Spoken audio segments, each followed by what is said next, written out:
नमस्कार। सद्भावना ज्ञान ज्योति में आपका फिर से स्वागत है। आज हम पढ़ते हैं रूपक अलंकार।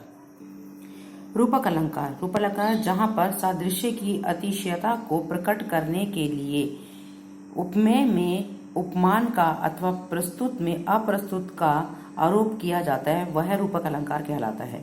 रूपक अलंकार जैसे कि उदाहरण देखिए, माया दीपक नर पतंग। इसमें जो माया है वह उपमेय पर, दीपक उपमान और मनुष्य उपमेय पर पतंगा का आरोप किया गया है, अतः ये इसलिए ये रूपक अलंकार है।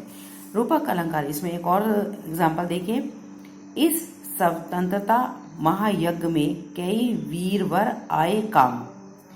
अब रूपक अलंकार के जो है वो दो भेद होते हैं, मुख्य रूप से इसके दो भेद होते हैं, अभेद रूपक और त्रदूप रूपक। आज हम करते हैं अभेद रूपक। अभेद रूपक क्या है? जिसमें उपमेय और उपमान का अभेद सूचित करने वाले रूपक को अभेद रूपक कहते हैं। उपमेय और उपमान का अभेद सूचित करने वाले रूपक को अभेद रूपक कहा जाता है। इसके आगे तीन भेद हैं, सम, अधिक, न्यून। तो देखिए सबसे पहले सम अभेद रूपक। सम अभेद रूपक में उपमेय और उपमान के पूर्व स्थापन को सम अभेद रूपक कहते हैं। उपमेय और उपमान के पूर्व स्थापन को सम अभेद रूपक कहते हैं। जैसे कि अंबर पनघट में डुबो रही तारा घट उषा नगरी। इस पंक्ति में क्या है? जो अंबर में पनघट का, तारा में घट का और उष्मा में नगरी का सम अभेद रूप से आरोप किया गया है। इसके भी आगे तीन भेद हैं। सबसे पहला भेद है इसका सांग रूपक। इसमें उपमेय में उपमान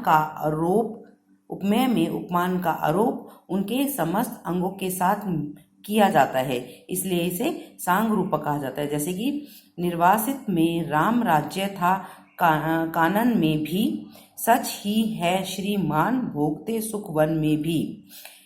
चंद्रातप था व्योम तारिका, रतन जड़े थे, स्वच्छ दीप था सोम, प्रजा तुरु पुंज खड़े थे।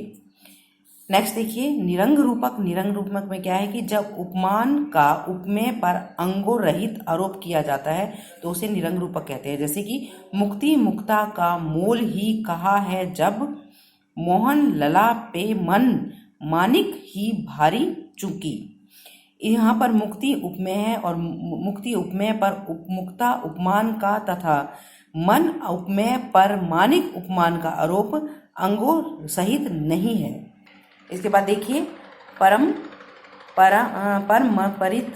यहाँ कवि एक आरोप को दूसरे आरोप का कारण बनाता जाता है।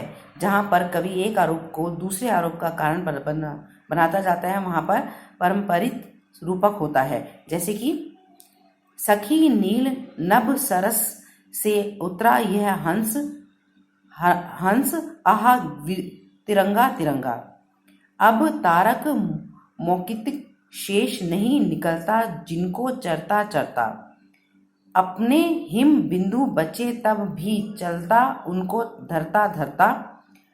गद न जाए कटक भूतल के, कर डाल रहता डरता डरता। इसमें प्रभात का वर्णन किया गया है। यहाँ पर हंस जो कि सूर्य में, हंस पक्षी में का आरोप अन्य आरोपों का कारण है, क्योंकि सूर्य को हंस कहने पर भी नभ में सरोवर, तारों में मोती और किरणों में हाथ का आरोप किया जाता है। तो आई थिंक आपको रूपक अलंकार के पहले भाग अच्छे से समझ आ गया होगा। धन्यवाद।